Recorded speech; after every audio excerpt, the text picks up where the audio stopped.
Okay, so this is going to be our next video talking about bath time.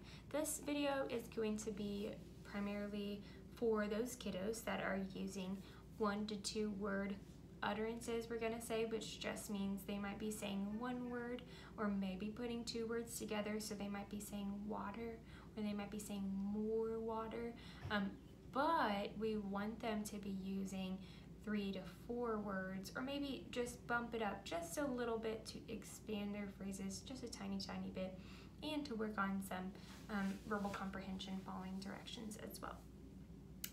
So let's see. So we're going to do bath time again, just as a review if you haven't watched some other videos. So I've got all the toys and things that we're going to do for bath time in my bucket. I keep it in my possession while the kiddo is in the bathtub. So if you need to actually put it way out of the way so they can't just stand up and reach over, then do that. If you need to put it on the toilet, then do that. But we want it to be within their eyesight or line of view, but they can't access it, because we don't want to just give them all the toys, because then that all of our opportunities to communicate diminish quite a bit. So just something to keep in mind. But you know, we can start with them making a choice, so we can give them the cup, or I'm gonna do the ball, or the bird. Okay, which one do you want? Want cup or want the bird? I want the cup or I want the bird. Which one do you want? So I kind of built on my language a little bit there, but you can model what that sounds like for them. Have them make a choice. They might just say cup, okay? But then you can say, okay, let's use your words. Want the cup, or I want cup, okay? So making them use 3 words, a few more words there to communicate what they want. So now they've got the cup. Now, let's see if you can do some following directions. Let's see, can you scoop the water and have them scoop the water, see if they can follow the directions. Now pour the water. They're probably gonna kind of do what they want, but let's see if you can make it into a fun game. Okay, scoop water. Yeah, you do it. Scoop the water. That's so fun. Oh, you scoop the water, and you're talking about what they're doing. That's called parallel talk, and then you can model it for them too. Look, I scoop the water. And then you can ask them, what doing? What doing? Just a simple what doing questions. What doing question. You're scooping the water. What are you doing? I scoop water. You say, I scoop water. So you're modeling for them what that sounds like in their perspective while you're scooping the water. So let me think of what else. You can do that with lots of things, with making bubbles, making the ducky float across the water, duck float on water. That's a 4-word phrase, but it doesn't have to be necessarily grammatically correct at this point, but we just want to work on expanding their vocabulary and their phrases just a little bit by modeling it for them, prompting them to produce it, and yeah, making it really fun in what we're doing. Something else you can do while you're doing this, of course, we talked about following directions with that, but you can work on those early prepositional phrases. So put the ball in. Oh, I put the ball in. Where's the ball? Ball in. Ball goes in. You put the ball in. Put ball in. Oh, ball's in. That's so silly. Ball doesn't go in there. Let's take ball out and have them take the ball out. Ball come out. Ball out. We took the ball out.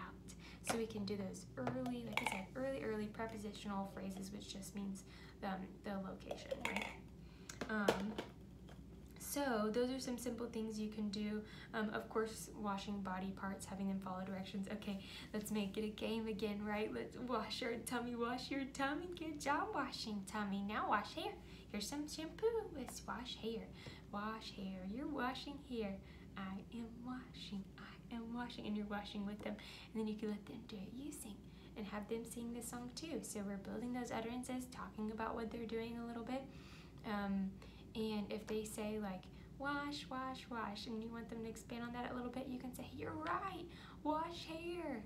I wash hair, and show them what that looks like.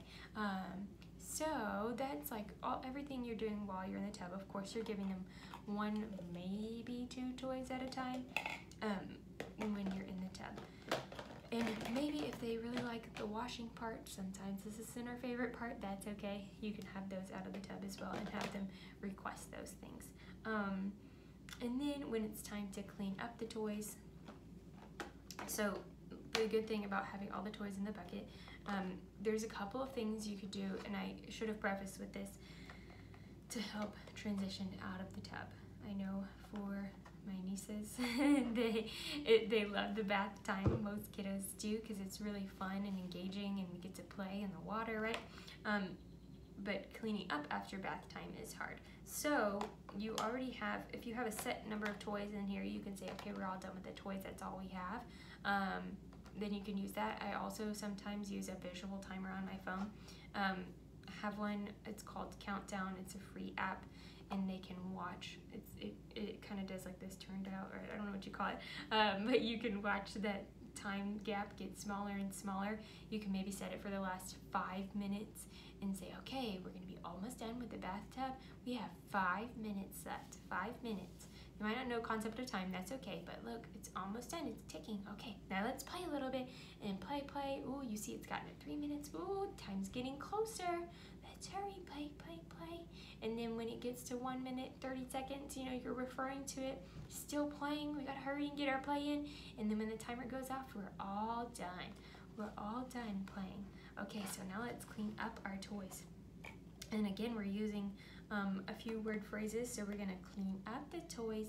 That's a 4-word phrase. Clean up the toys, or you can just say clean up toys, and you can sing that song, clean up. Okay, let's clean up. I'm gonna put the ball in the bucket. You put cup in the bucket. Let's put it in the bucket. You help me. We're gonna put them all in the bucket, or we can tell the toys, see you later. See you later, bird. See you later, big bird. We're using common phrases still, but we're still using quite a few words in those phrases to clean up the toys. So again, these are for our kiddos that are just using 1 to 2 word maybe phrases or single word utterances, and we're trying to get them to expand up to 3 to 4 words. We're still making it fun, we're still getting to play together, and it's still fun bath time, but we're using it as a language building opportunity as well. If you have any questions, feel free to ask and have fun doing it. Thanks.